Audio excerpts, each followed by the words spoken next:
Hello friends, नमस्कार दोस्तों। आज के इस फाइनेंशियल एजुकेशन चैनल पर एक और वीडियो डाल रहा हूँ मैं। ये वीडियो जो है, इस पर हम बात करेंगे कि जो नए निवेशक हैं, नए निवेशक मतलब जिन्होंने जो चाहते हैं कि हम नए अभी रिसेंटली इन्वेस्टमेंट स्टार्ट करने की सोच रहे हैं या किया है। तो जैसे सेविंग इन्वेस्टमेंट के तरीके क्या होते हैं। तो इन्वेस्टमेंट में हम पहले बात तो पैसा कहाँ रखते हैं, हम सेविंग अकाउंट में रखते हैं, जो मैंने बोला कभी नहीं रखना चाहिए, नुकसान होता है। थोड़ा बहुत पैसा रख लो अपने खर्चे वगैरह के लिए, थोड़ा बहुत पैसा रख लो, पर इससे ज़्यादा पैसा नहीं रखना चाहिए। 1-2 महीने के खर्चे के लाभ से पैसा रख लिया, बस दैट्स इट। एफडी में पैसा नहीं रखना चाहिए, पैसा घटता है। मैंने इसके ऊपर वीडियो डाला हुआ है, आप जाके देख लेना कि एफडी में पैसा मत डालना, पैसा घट जाता है। और ऐसे ही बहुत सारी पोस्ट ऑफिस की स्कीम्स हैं, गवर्नमेंट बॉन्ड है, इन सब में पैसा घटता है। तो मैंने कई बार बताया है, कई वीडियो में बताया, आप जा कर के देख लेना, डिटेल में आपको समझ में आ जाएगा कि जो भी इन्वेस्टमेंट आपको आपकी महंगाई दर से, इन्फ्लेशन रेट से कम रिटर्न देगी, वहाँ पर आपका पैसा घटेगा। दिखेगा तो बढ़ते हुए, पर ओवरऑल वो पैसा घटेगा, कि वो जितना बढ़ना चाहिए उतना नहीं बढ़ रहा है, आपको नुकसान हो रहा है। और महंगाई ज़्यादा बढ़ रही है, आपकी कमाई कम हो रही है इन्वेस्टमेंट से, ठीक है। तो ऐसे ही फिर इसमें सबसे बेहतर ऑप्शन क्या होता है, फिर हम कहते हैं यार सबसे बेस्ट ऑप्शन जो है वो तो म्यूचुअल फंड, वो तो स्टॉक्स है, शेयर है। तो शेयर मार्केट की नॉलेज तो होती नहीं। अब 6000 से ज़्यादा कंपनियां तो बीएससी में लिस्टेड है, बॉम्बे स्टॉक एक्सचेंज में। 3-3.5 के करीब कंपनियां जो हैं वो एनएससी में लिस्टेड है। अब इतनी सारी कंपनियों को कौन रिसर्च करे। फिर इतनी सारी कंपनियों में भी हर कंपनी की अलग अलग मतलब फील्ड है। भाई आप इंश्योरेंस में जाओगे, फाइनेंस में जाओगे, आप मोटर और ऑटोमोबाइल में जाओगे, आप बैंकिंग सेक्टर में जाओगे, आप आईटी में जाओगे, आप एफएमसीजी प्रोडक्ट में जाओगे, इतने कहाँ रिसर्च करोगे। तो फिर उसका विकल्प आता है कि यार म्यूचुअल फंड में पैसा डाल दो। म्यूचुअल फंड में जो उनके एक्सपर्ट्स हैं वो खुद अपने आप मैनेज करेंगे आपके फ़ंड को, और बता देंगे भी कितने % कहाँ पैसा डाल रहे हो, कितना डाइवर्सिफाई रखेंगे। डाइवर्सिफाई का मतलब होता है कि पैसे को जब निकाल के ज़रूरत के हिसाब से चेंज करते रहे।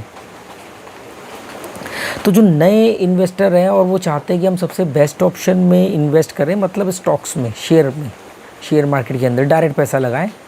तो शेयर मार्केट में 3 तरीके से पैसा लगता है, एक इंट्राडे, एक शॉर्ट टर्म और एक लॉन्ग टर्म, और एक और होता है जो ऑप्शन ट्रेड होता है, पर मैं उसकी बात अभी नहीं कर रहा हूँ। तो इंट्राडे के तो मैं ख़िलाफ़ हूँ, क्योंकि ख़िलाफ़ मीन्स वो तो एक सट्टा है। जैसे आप गैम्बलिंग करते हो, बैटिंग करते हो, बैटिंग साइट्स होती हैं जैसे, वैसे ही उसी तरीके से वो एक सट्टा है, मतलब जुआ है एक तरह से, ठीक है। तो आपको करना क्या है, आपको शॉर्ट टर्म या लॉन्ग टर्म के लिए इन्वेस्ट करना है। लॉन्ग टर्म के लिए करोगे उतना बेहतर है। सवाल ये उठता है कि स्टॉक्स को चुने कैसे।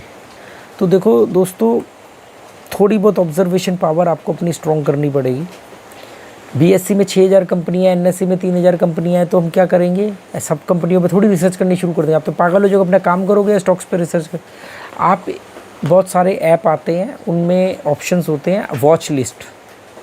आप कुछ जो भी फील्ड में आप पैसा डालना चाहते हैं, आपको लगता है आपको ऑटोमोबाइल सेक्टर उठेगा या आपकी दिलचस्पी है, या बैंकिंग सेक्टर जो है वो आगे ग्रोथ करने वाला है, कुछ ऐसी गवर्नमेंट की स्कीम्स आने वाली कि बैंकिंग सेक्टर उठेंगे, या किसी को आईटी में दिलचस्पी है, किसी को एफएमसीजी प्रोडक्ट में दिलचस्पी है, ठीक है। तो जिसकी जहाँ दिलचस्पी है वो उस फील्ड के, उस कैटेगरी के टॉप कंपनीज़, जो ब्लू चिप कंपनीज़ हैं, उनको उनमें से कुछ कंपनियां छांट लें। जैसे मान लो कोई आईटी की बात करें तो विप्रो है, इन्फोसिस है, टीएसएल है, ऐसी बहुत सारी टॉप कंपनी है। आप अगर ऑटोमोबाइल की बात करें तो अशोक लेलैंड है, टाटा मोटर्स है, और भी ऐसी कंपनियां होंगी। अगर आप कम्युनिकेशन की बात करें तो एयरटेल है, रिलायंस इंडस्ट्री है, जियो जिनका है, और वोडाफोन आइडिया है, ऐसे करके आप। तो कहने का मतलब है कि आप जिस फील्ड में दिलचस्पी रखते हो और आपको लगता है कि उस कंपनी के स्टॉक्स बढ़ेंगे तो आपको अच्छा लगेगा, या आपकी दिलचस्पी उस फील्ड में, कभी आपने उस फील्ड में काम किया हो या अभी रिसेंटली कर रहे हो, उस फील्ड की सोचो कि आपने 10 कंपनियों को चुनना है, तो उस फील्ड की 10 कंपनियों को चुन लो। तो 10 कंपनियों में आपने क्या करना है, 4 कंपनियां ब्लू चिप चुन लो। जो ब्लू चिप बोलते हैं, जो टॉप कंपनियां होती हैं, टॉप कंपनियां मतलब अगर वो सेक्टर भी लॉस में जाए तो वो ब्लू चिप कंपनियां प्रॉफिट में चले या बहुत हल्के नुकसान में रहें। वो रिटर्न भी ज़्यादा नहीं देंगी पर नुकसान भी कम ही देंगी, और वो भी शॉर्ट टर्म के लिए, मतलब थोड़े वक्त के लिए। तो आपने 10 कंपनियां चुन ली, उस फील्ड की वॉच लिस्ट में डाल दी, ऊपर नाम लिख दिया भाई ये ऑटोमोबाइल की आपकी वॉच लिस्ट है। उसमें आपने 4 कंपनियां तो उस फील्ड की नंबर 1 की डाल दी जो टॉप पे है। उसके बाद में 2 आपने मिड की डाल दी, या 3 आपने मिड कैप की मतलब जो बीच की है उनकी, और 3 जो है स्मॉल कैप की। ऐसे आपने एक डिज़ाइन कर लिया। अब आप इन्वेस्ट तो नहीं कर रहे हो पर आप नज़र रख रहे हो कि हाँ भाई कितना बढ़ रहा है, ये क्या इसके बारे में न्यूज़ है, न्यूज़ जेन्युइन है कि फेक है। कभी भी दोस्तों इन्वेस्टमेंट में और स्टॉक्स मार्केट के अंदर न्यूज़ चैनल देख करके राय मत बनाना। बाकी इसमें जैसे मनी कंट्रोल है, टिकर टेप है, तो ये सब बताते हैं कि ये स्टॉक्स की पिछले 5 साल की क्या हिस्ट्री है, अभी रिसेंटली क्या हिस्ट्री है, इसकी अगली बोर्ड मीटिंग कब है, ये कब अपने और नए एफपीओ ला रहा है। एफपीओ का मतलब एक होता है आईपीओ, एक होता है एफपीओ। आईपीओ मतलब कोई कंपनी नई लॉन्च होने जा रही है, अपना आईपीओ लेके आ रही है, और एफपीओ होता है कि अपने आईपीओ उसने जितने निकाले हैं शेयर में और नए निकाल रही है, मतलब दूसरी बार जब वो और शेयर होल्डर लाना चाहते थे उसको एफपीओ बोलते हैं। तो आपको करना क्या है, इसमें उन कंपनियों के ऊपर नज़र रखनी कुछ टाइम तक। तो नज़र रखने का तरीका क्या है, आप अपने काम धंधे करते रहो, कुछ ऐप ऐसे होते हैं उसमें आपने वॉच लिस्ट बना दी, आपने हर अपना बीच बीच में उसको देखते रहे, उसकी न्यूज़ क्या चल रही, क्या वो चल रहा है। अब आपको मालूम है उसकी 5 साल की हिस्ट्री रिसर्च कर ली, 1 साल की हिस्ट्री रिसर्च कर ली, ऐसे कर, और फील्ड भी आपकी है जो आप चाहते हो कि जिस फील्ड में आपकी दिलचस्पी है। स्टॉक्स के साथ ना आपको रिलेशन बनाना पड़ेगा, और ये ज़्यादा नहीं, जैसे मैं इतनी बड़ी बड़ी बातें आप लोगों के आगे कर रहा हूँ। मैंने क्या किया है, मैंने 3-4 सेक्टर चुन लिए हैं, उन 3-4 सेक्टर की 5-5, 6-6 कंपनियाँ चुन ली। जैसे बैंकिंग सेक्टर के मैंने 4-5 बैंक चुन लिए हैं, जैसे आईसीआईसी बैंक है, एसबीआई बैंक है, इंडसइंड बैंक है, येस बैंक है, और बैंक ऑफ बड़ौदा है, पीएनबी, ऐसे 5-7 मैंने बैंक चुन के वॉच लिस्ट पे रखे। स्टॉक्स नहीं खरीदे हैं, कब किसका स्टॉक खरीदना है कब नहीं खरीदना वो बात की बात है, पर वॉच लिस्ट में है। जैसे मैंने आईसीआईसी बैंक में इन्वेस्ट किया था, ट्रेड किया था, और उसमें अपना प्रॉफिट बनाया था।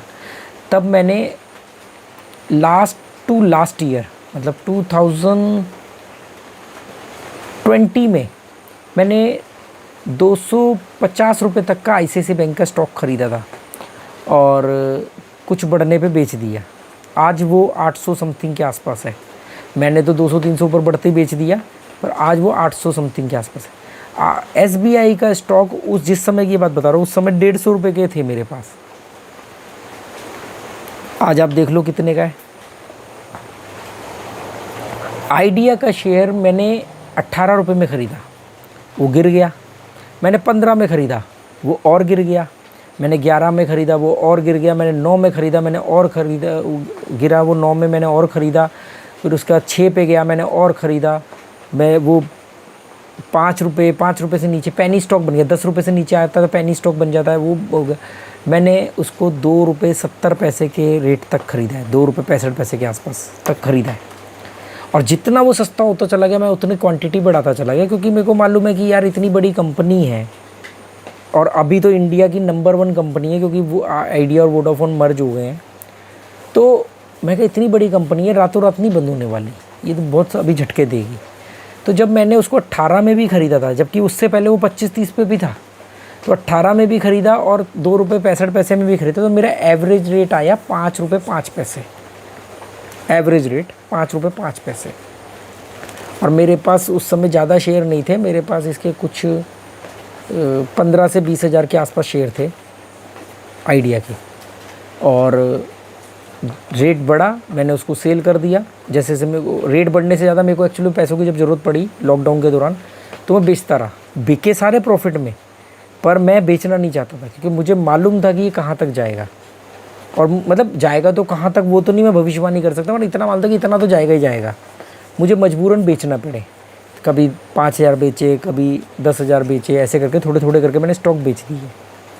मैं आपको वो स्क्रीनशॉट दिखाऊंगा। मैं जब भी कोई स्टॉक जब नील कर देता हूँ तो नील नहीं करता, उसमें 10 स्टॉक रोक लेता हूँ, किसी के 2, किसी के 10 रोक लेता हूँ ताकि वॉच लिस्ट में बना रहे। तो उसके बाद आइडिया 13 रुपये तक भी गया। आज भी आइडिया 9 रुपये के आसपास है, 9 रुपये के आसपास है। और आपको मैं एक बात और बताऊं, 2021 में ये वापस 5 रुपये से नीचे गया था और मैंने अपने जानकारों, अपने दोस्तों को बोला था कि ये स्टॉक पे, आइडिया शेयर पे मेरी पिछले 3-3.5 साल से नज़र है। मुझे मालूम है ये कहाँ तक नीचे जाएगा, कहाँ तक ऊपर जाएगा और इस कंपनी का क्या है।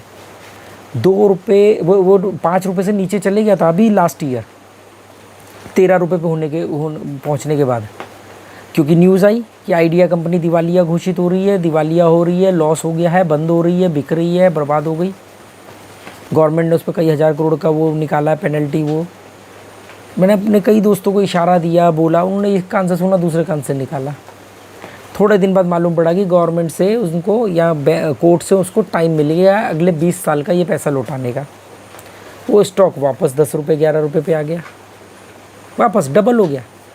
सोचो 2 महीने के अंदर, 2.5 महीने के अंदर वो स्टॉक डबल हो गया।